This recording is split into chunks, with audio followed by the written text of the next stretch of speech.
Karume ndiyo mtu wa kwanza wa Zanzibar kukataa muungano. Alianza kwenye hotuba za Zanzibar na kuambieni Wazanzibari, muungano kama koti, msiwe na wasiwasi, likikubana unalivunja, unalivua. Nyerere akaanza kupata signs, kasema hivyo sasa katumwa mjumbe kwenda kwa Karume kumpelekea maneno ya kifidhuli. Nyerere kamtuma mjumbe, amekwenda Zanzibar, bwana, nimetumwa na Nyerere, wewe hivi.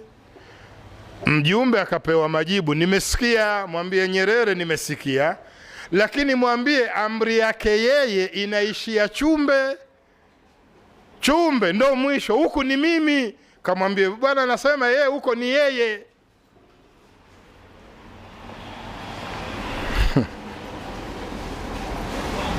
Sasa marehemu Karume sasa amejitayarisha.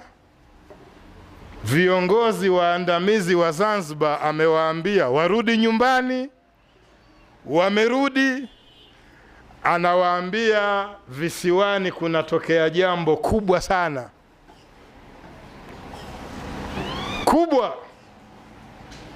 Sasa watu wamekaa tension kuona nini kinatokea. Kubwa lililotokea sio Karume kuuawa. Hili ndo alituambia tukae standby, alijua atauawa. Maana waliambiwa jambo kubwa linatokea. Karume anasema njooni. Mkubwa mmoja anamuaga, ana kazi Dar es Salaam, anasema usiende, jambo kubwa linatokea Zanzibar. Jambo kubwa lenyewe Karume akauawa. Kumbe jambo kubwa Karume alikuwa anatarajia kulihutubia taifa, na ndani ya kulihutubia ni kutamka rasmi tumevunja muungano. Karume akauawa kabla hajatamka kuvunja muungano.